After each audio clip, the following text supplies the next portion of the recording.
Hello everyone, Alex here again with another image review session. Another 30 images or so this week to talk about. And these are, again, they're going to be a continuation of Lembeh pictures. I still haven't picked my favourites from Lembeh. I've just been processing odd pictures as they come up. It's such an incredibly productive trip that you just have. And obviously I was there for quite a long time, so I have lots and lots of images still to go. I processed a few more Blackwater ones this week because they're quick to process as much as anything else, because they're nice black backgrounds, easy to process. But this next week I'll make sure I process a few more traditional Lembeh shots. Right, so the first picture actually is from Komodo, and I processed that this morning because I was launching at sort of mid-afternoon today a special extended itinerary trip to Komodo, which is now actually full. I just got a message to say it's fully booked already, so a couple of hours and it's full, which is very, very nice. And probably I didn't need to bother to process any new images, but I just thought I'd process out an old but new Komodo photo, just because I don't have that many photos from Komodo, and I thought a nice new picture would be good for the promotional page on my website. So that's why I processed up that soft coral scene.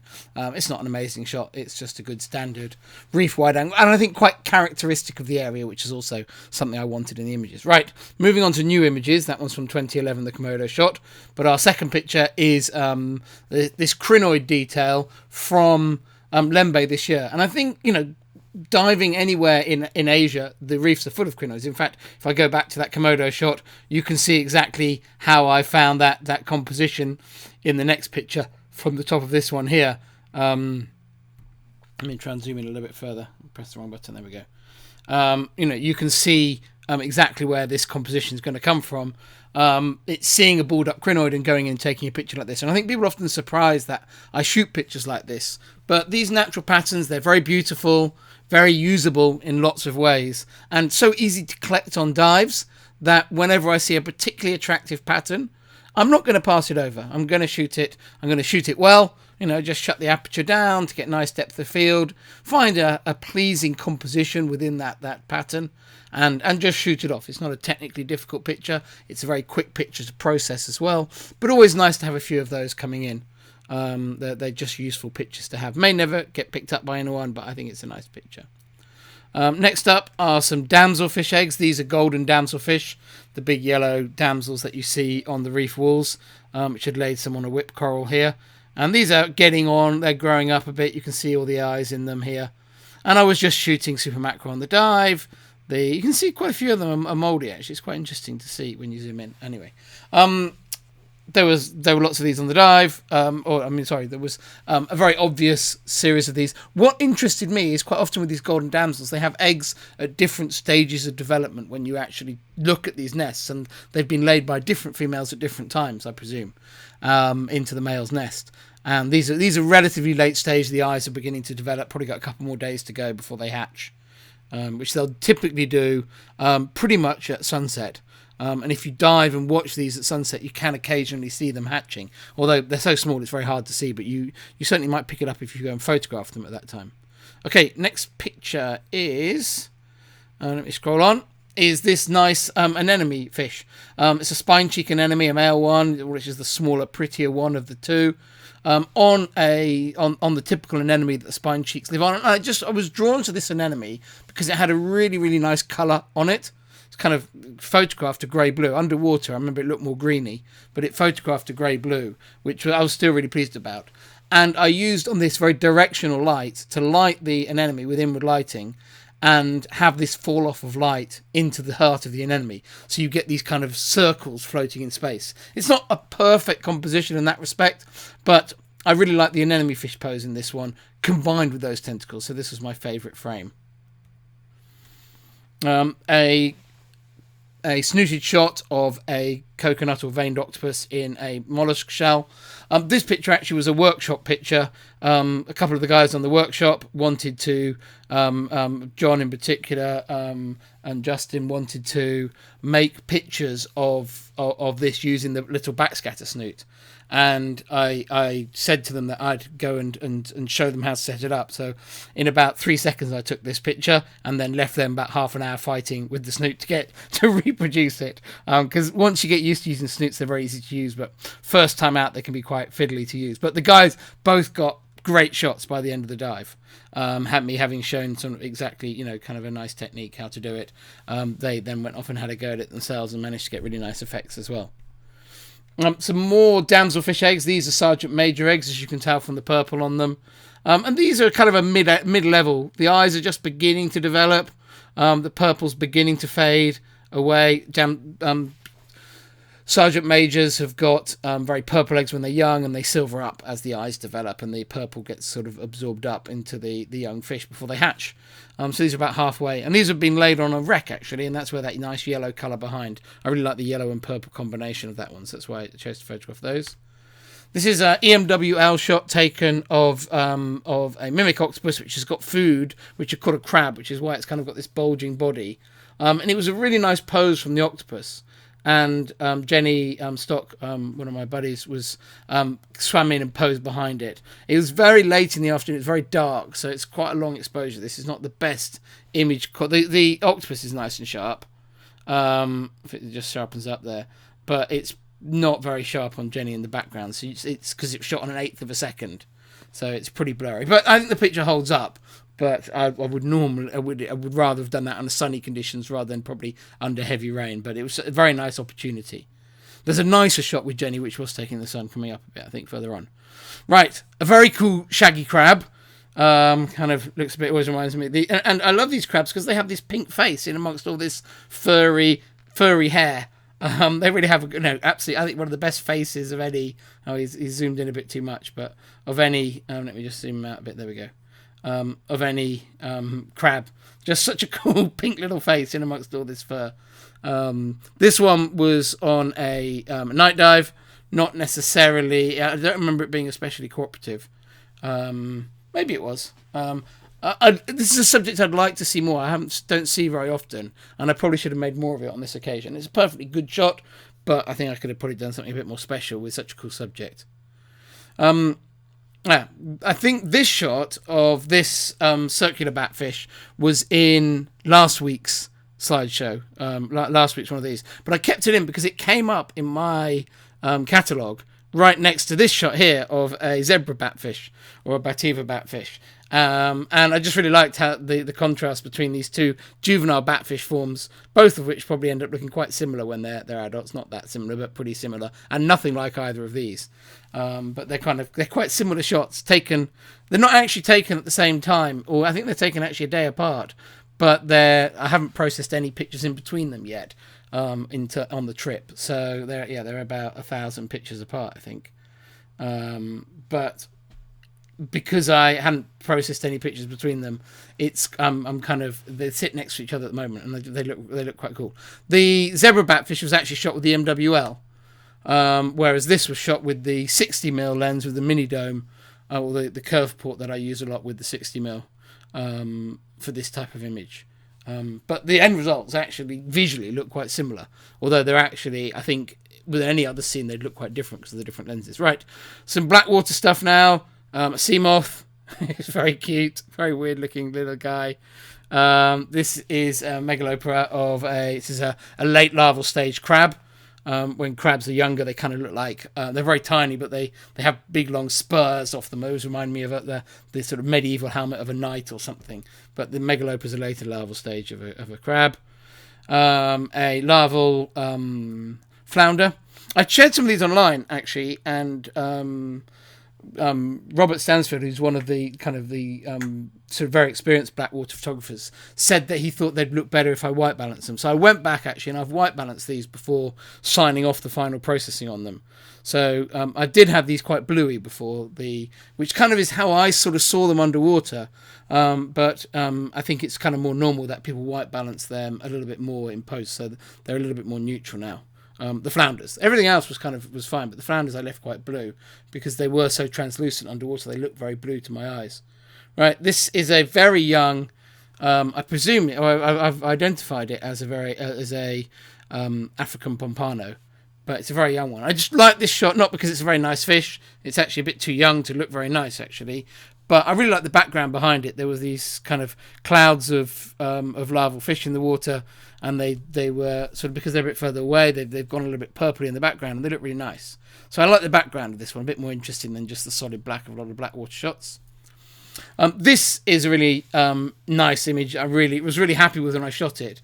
Definitely the yellow, the lemon pygmy gobis in Lembeh are much smaller than when you see this species in the Philippines. They're very small anyway, but the ones in Lembeh are always smaller, I think, than the ones in the Philippines, whereas the other place where I photographed them a lot. And this shot was a great one for showing it, because in the Philippines you often take shots like this with them in the opening of a wine bottle. But these two, this shot's taken, they're in the opening of a toothpaste tube, which is, very much smaller. And it really shows the size difference between the two places. And being a toothpaste tube, is just a really great example to show how tiny these are, because everyone knows exactly how big that hole is and how small some of the subjects that we shoot underwater. This toothpaste tube has obviously been underwater for quite a long time. You can see it's all colonized by algae, and it's got bits of the volcanic sand stuck to it as well. And these two little guys were relatively easy to shoot. I saw them in the toothpaste tube. I shot some shots where you could see the whole tube, but the fish was just too small. So I put the SMC1 on and went in and shot these tight shots of the mouth. Only had to wait a few minutes, and they were both sticking their heads out and posing for me. So that was really, really easy to shoot, or really nice to shoot. Really like this sort of simple composition. And this picture I shared online, actually, and it's one of those pictures that gets shared around a lot and then becomes hugely popular. And I think photographers who put too much stock in how many likes pictures get on social media will drive themselves crazy, because most of these pictures, I would say, are a fairly similar standard, and some get hundreds of likes, some get thousands of likes, and I think this one at the moment is well over 100,000 likes. I think I might have it open because I was going to switch to it. Yeah, it's on 169,000 likes on my Facebook, and I don't think it's even been up a week yet. So, is that picture bazillion times better than others? Of course it's not. It just, that's the way social media goes. So I could probably share it again tomorrow and it'll get 50 likes. That's just the way the algorithms work. It's nothing to do with the photography. So if you're a photographer who gets obsessed with likes, you really shouldn't, because it's got really very little to do with the image and much more about algorithms and how pictures fare in that weird world. Okay, some more Blackwater stuff. This is a cleaner shrimp larvae. Quite cool, quite a nice symmetrical pose. A juvenile squirrelfish. You can see the beginnings of the spines on the operculum on the gill cover there. Some more flounders, I think. Jack and jelly, cottonmouth Jack with his jelly, and more flounders. This is the photo I was talking about earlier. This is another shot of Jenny. This time I persuaded her to put her camera down, or she was happy enough to put her camera down. Another EMWL 160 image of a coconut octopus, which is much smaller than it looks in this picture. The coconut octopuses really are kind of smaller than a tennis ball, I would say, that whole little octopus and the thing. And there it probably looks about the size of a sort of a pineapple or something like that. So you can see it's the lens is quite nice for making these small subjects look big.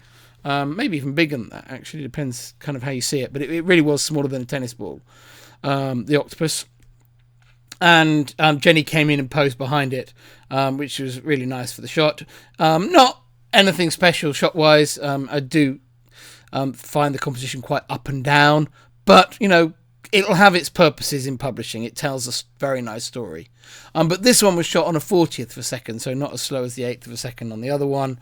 I needed to shoot at f20 to try and get as much depth of field as I could. Jenny's still not especially sharp in this one, but sharp enough to work, I think.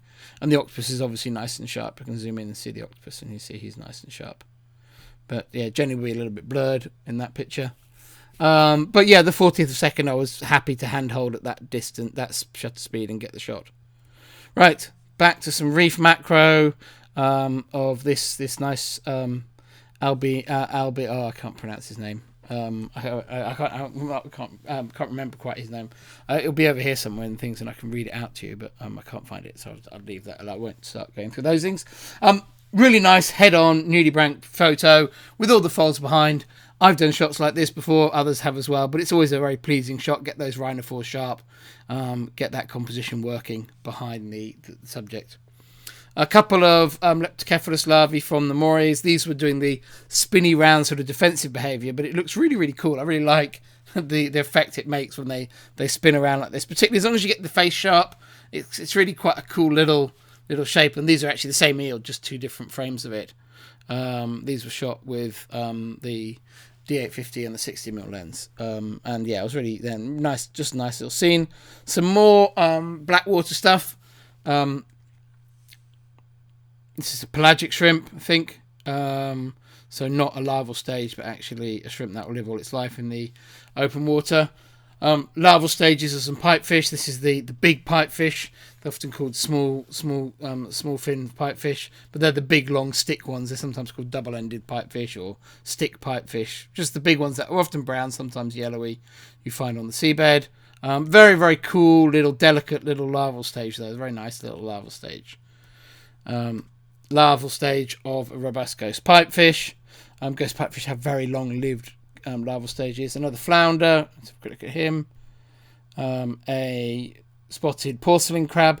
This picture was quite interesting in that I lit it with just a single strobe, and I put the strobe down so it wasn't lighting the top of the anemone, it was only lighting underneath the anemone where the porcelain crab was, and that enabled me to get this kind of quite cool contrast. No snoot or anything here, just simply the subject matter itself kind of blocking the light and creating that nice lighting effect.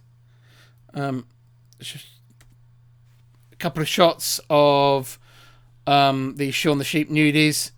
This one was a really, really nice one that I found. It was one of the biggest ones I found. It's the biggest one I found in Lembeh, one of the biggest ones I've seen ever. And that just really helps with the photography. Big with these guys still means absolutely minuscule, but every little bit bigger really helps the photos.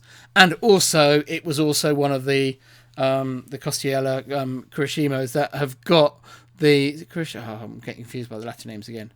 Hasn't got the dark pigment on it.